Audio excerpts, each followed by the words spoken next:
Hey, fifth grade. Chapter 3. Sorry, I'm a little behind, but I'm going to try and do 3 chapters in the next few days to post, and then I'll try and do it over the weekend, but I'll be camping, so we may have to play catch up next week. So chapter 3 is called The Fastest Kid in 5th grade. Jess didn't see Leslie Burke again, except from a distance until the first day of school. The following Tuesday, when Mr. Turner brought her down to Mrs. Myers' 5th grade class at Lark Creek Elementary, Leslie was still dressed in the faded cutoffs and the blue undershirt.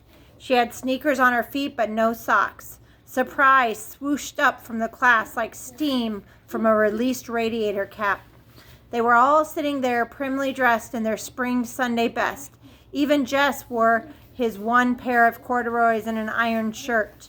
The reaction didn't seem to bother her. She stood there in front, her eyes saying, "Okay, friends, here I am," in answer to their open-mouthed stares, while Mrs. Myers fluttered about trying to figure out where to put the extra desk. The room was a small basement one. 5 rows of 6 desks already filled it, more than comfortably. 31, Mrs. Myers kept mumbling over her double chin. 31. No one else has more than 29.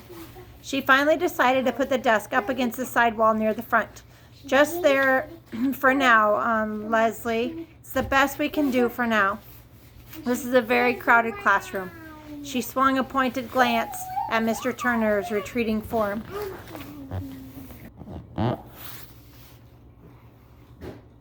Leslie waited quietly until the 7th grade boy who'd been sent down with the extra desk scraped it into position hard against the radiator and under the first window. Without making any noise, she pulled it a few inches forward from the radiator and settled herself into it. Then she turned once more to gaze at the rest of the class. 30 pairs of eyes were suddenly focused on the desktop scratches. Jess ran her fingers around the heart with 2 pairs of initials, BR and SK, trying to figure out whose desk she had inherited. Probably Sally Cook's. Girls did more than heart stuff in 5th grade than boys. Besides, BR must be Billy Rudd, and Billy was known to favor Myra Hauser last spring. Of course, these initials might have been here longer than that, but just in case. Jess Aaron's, Bobby Gregg's, pass out the arithmetic books, please. On the last words, Mrs. Myers flashed her famous first day of school smile. It was said in the upper grades that Mrs. Myers had never been seen to smile except on the first and last day of school. Jess roused himself and went to the front. As he passed Leslie's desk, she grinned and rippled her fingers low in a kind of wave. He jerked a nod. He couldn't help feeling sorry for her. It must be embarrassing to sit in front when you find yourself dressing funny on the first day of school and you don't know anybody. He slapped the books down on Mrs. Myers, directed. Gary Fulcher grabbed his arm as he went by. "Gonna run today?" Jess nodded, and Gary smirked. "He thinks he can beat me, the dumb head." At the thought, something jiggled inside Jess. He knew he was better than he was last spring. Fulcher might think he was going to be the best now that Wayne Pettis is in 6th grade, but he just planned to give old Fulcher a little surprise come noon. It was as though he had swallowed grasshoppers. He could hardly wait. Mrs. Myers handed out the books almost as though she were President of the United States, dragging the distribution process out in a senseless signings and ceremonies. And it occurred to Jess that she, too, wished to postpone regular school as long as possible. When it wasn't his turn to pass out books, Jess sneaked out a piece of notebook paper and drew. He was toying with the idea of doing a whole book of drawings. He had to choose one chief character and do a story about it. He scribbled several animals and tried to think of a name, a good title to get him started. The Haunted Hippo. He liked the ring of that. Herbie the Haunted Hippo. Even better, The Case of the Crooked Crocodile. Not bad. "What you drawing?" Gary Fulcher was leaning way over his desk. Jess covered the page with her arm. "Nothing." "Oh, come on, let me see." Jess shook his head. Gary reached down and tried to pull Jess's hand away from the paper. "The Case of the Crooked—" "Come on, Jess," he whispered. "I ain't gonna hurt nothing," and he yanked on Jess's thumb. Jess put both arms over his paper and brought his sneaker heel crashing down on Gary Fulcher's toe. "Yow!" Boys, Mrs. Myers' face had lost that lemon pie smile. "He stomped my toe." "Take your seat, Gary." But sit down. Jess Aarons, one more peep from your direction and you will spend recess in here, copying the dictionary. Jess's face was burning hot. He slid the notebook paper back under his desktop and put his head down. A whole year of this. 8 more years of this. He wasn't sure he could stand it. The children ate lunch at their desk. The county had been promising Lark Creek a lunchroom for 20 years, but there never seemed to be enough money. Jess had been so careful not to lose his recess time that even now he chewed his bologna sandwich with his lips tight shut and his eyes on the initialed heart. Around him, conversation buzzed. They were not supposed to talk during lunch, but it was the first day, and even Monster Mouth Myers shot fewer flames on the first day.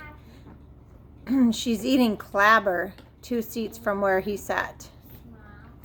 Mary Lou Peoples was at work, being the second snottiest girl in 5th grade. Yogurt, stupid.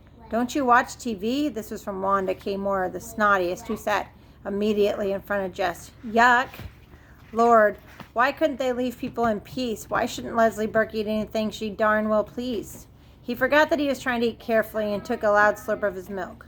Wanda Moore turned around, all priss-faced. Jess Aarons, that noise is pure repulsive. He glared at her hard and gave another slurp. You are disgusting. Bring the recess bell. With a yelp, the boys are pushing for the first place at the door. The boys will all sit down. Oh, Lord, while the girls line up to go out to the playground, ladies first. The boys quivered at the edge of their seats like moths, fighting to be freed of cocoons. Would she let them even go? All right now, you few boys. She didn't give her a chance to change her mind. They were halfway to the end of the field before she could even finish her sentence. The first 2 out began dragging their toes to make the finish line. The ground was rutted from the past rains, but had hardened in the late summer drought, so they had to give up on toe sneakers and draw the line with a stick. The 5th graders, boys bursting with new importance, ordered the 4th graders this way and that, while the smaller boys, tried to include themselves without being conspicuous. How many of you guys going to run? Gary Fulcher demanded. Me. Everyone yelled. That's too many.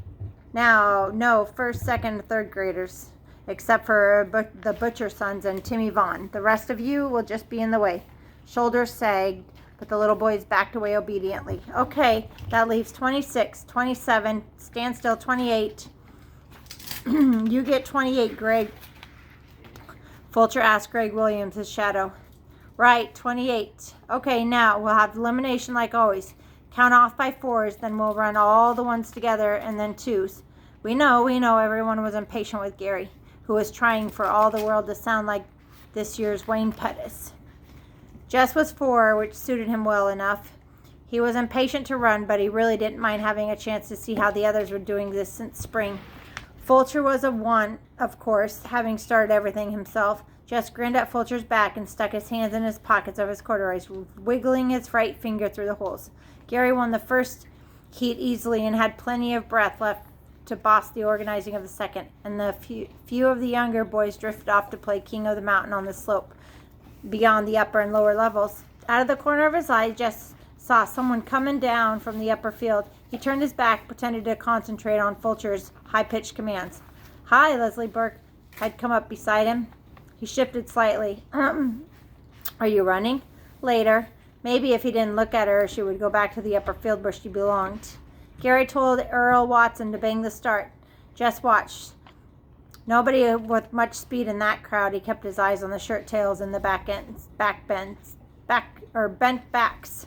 A fight broke out in the finish line between Jimmy Mitchell and Clyde Deal. Everyone rushed to see, and Jess was aware that Leslie Burke stayed at his elbow, but he was careful not to look her way.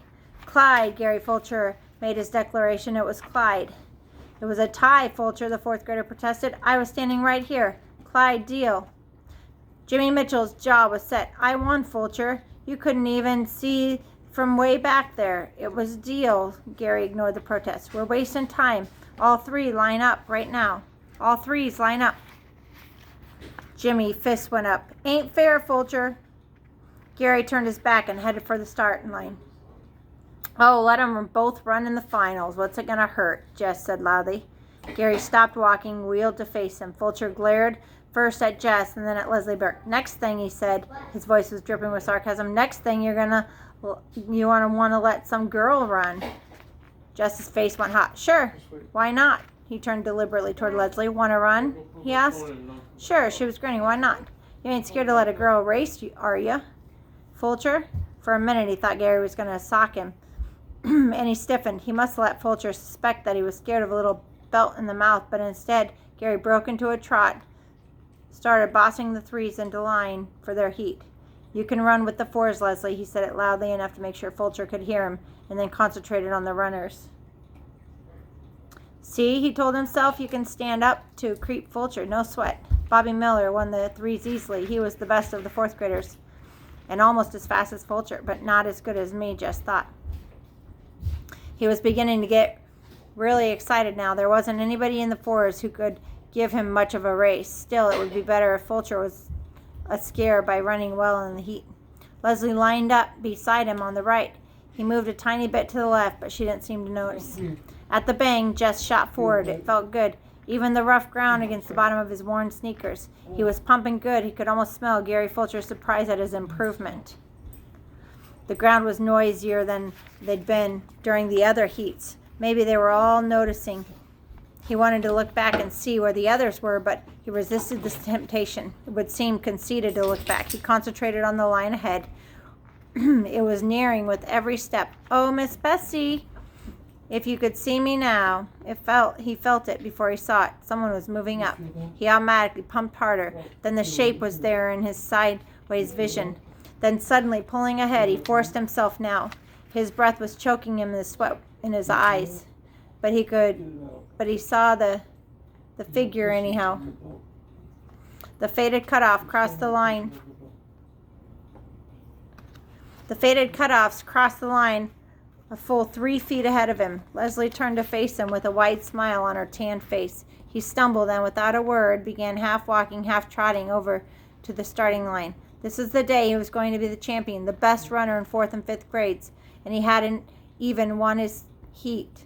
There was no cheering at the end of the field. The rest of the boys seemed as stunned as he. The teasing would come later, he felt sure. But at least for the moment, none of them were talking. Okay, Fulcher took over, tried to appear very in charge. Okay, you guys, you can line up in the finals. He walked over to Leslie. Okay, you had your fun. You can run on up to the hopscotch now. But I won the heat. Gary lowered his head like a bull. Girls aren't supposed to play on the lower field. Better get up there before one of the teachers sees you. I want to run, she said quietly. You already did. What's the matter, Fulcher? All Jess's anger was bubbling out. He couldn't seem to stop the flow. What's the matter? Scared to race her? Fulcher's fist went up, but Jess walked away from it. Fulcher would have to let her run, he knew, and Fulcher did, angrily and grudgingly.